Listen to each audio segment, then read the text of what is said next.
Everyone, સ્વાગત છે તમારું ચેનલમાં। આજે આપણે બનાવીશું લસણિયા બટેકા। જો તમને મારી રેસીપી ગમતી હોય અને હજુ સુધીમાં ચેનલને સબસ્ક્રાઈબ ન કરી હોય તો સબસ્ક્રાઈબ કરવાનું ના ભૂલતા। જો ચાલો રેસીપી ચાલુ કરીએ। લસણિયા બટેકા બનાવવા માટે 8 થી 10 નંગ જેટલી મેં બટેકી લઈ લીધી છે। નાની સાઇઝની લેવાની છે આપણે બટેકી। અને હવે આપણે બટેકીને બાફવા માટે પ્રેશર કુકરમાં ઉમેરી દઈશું। સ્વાદ પ્રમાણે મીઠું ઉમેરશું અને બટેકી ડૂબે એટલું પાણી ઉમેરશું, બહુ વધારે પાણી નહીં ઉમેરીએ। અને હવે ઢાંકણ ઢાંકીને 2 થી 3 વિસલ કરી લઈશું।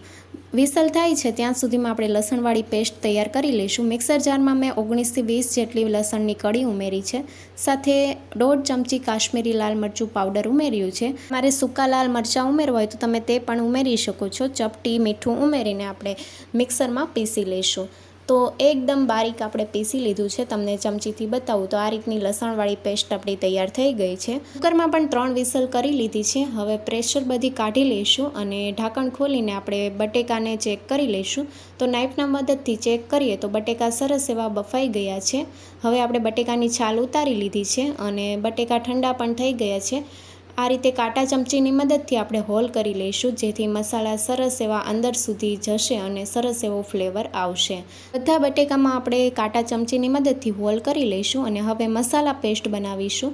મિક્સિંગ બાઉલમાં અડધી ચમચી લાલ મરચું પાવડર ઉમેરીશું, સાથે અડધી ચમચી ધાણા જીરું પાવડર ઉમેરીશું અને 1/4 ચમચી ગરમ મસાલા પાવડર। ચટપટો ટેસ્ટ દેવા માટે મેં 1 ચમચી ચાટ મસાલો ઉમેર્યો છે અને 1 ચમચી જેટલું તેલ ઉમેરવાનું છે અને મસાલાને આપણે તેલમાં મિક્સ કરી લઈશું। એકદમ ચટપટી મસાલા પેસ્ટ તૈયાર થઈ ગઈ છે। હવે આપણે આ પેસ્ટમાં જે બટેકા બાફીને રાખ્યા છે તે ઉમેરશું।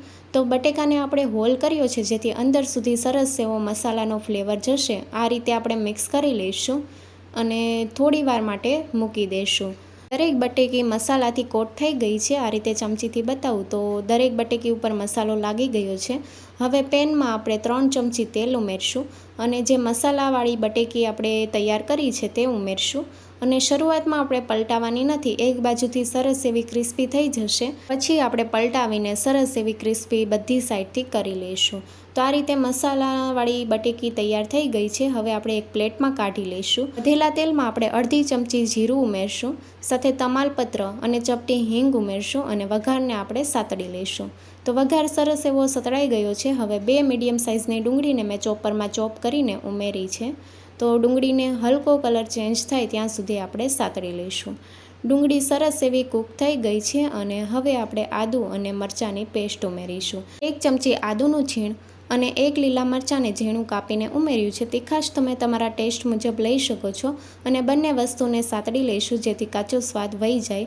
ડુંગળી પણ સરસ એવી સતળાઈ ગઈ છે। હવે મસાલા ઉમેરશું। અડધી ચમચી હળદર પાવડર, 1 ચમચી ધાણા જીરું પાવડર, 1/4 ચમચી ગરમ મસાલા પાવડર ઉમેરીને મિક્સ કરી લઈશું। તો મસાલાને આ રીતે સાતળવાથી સરસ એવો ફ્લેવર આવે છે। અને હવે લસણવાળી ચટણી ઉમેરીશું અને 1.5 ચમચી જેટલું પાણી ઉમેરીને મિક્સ કરી લઈશું જેથી મસાલા દાજી ન જાય।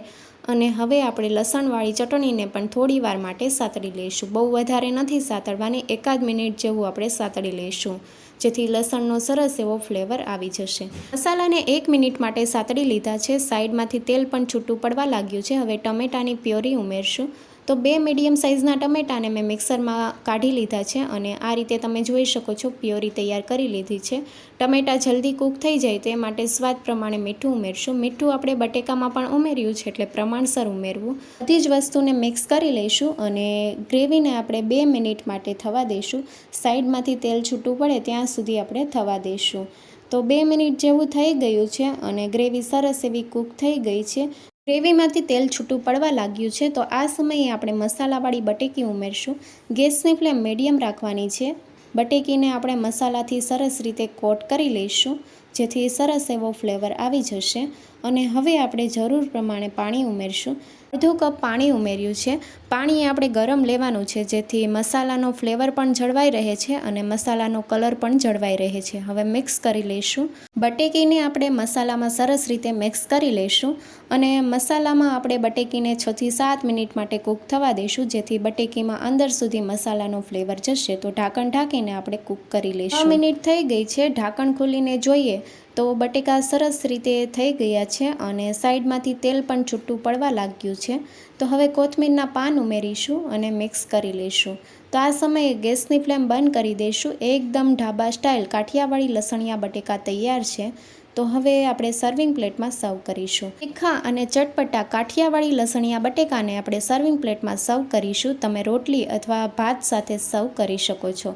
તો તમને રેસીપી કેવી લાગી કમેન્ટ બોક્સમાં જરૂરથી જણાવજો અને નવી રેસીપી જોવા માટે ચેનલને લાઇક, શેર અને સબસ્ક્રાઈબ કરો. Thank you for watching.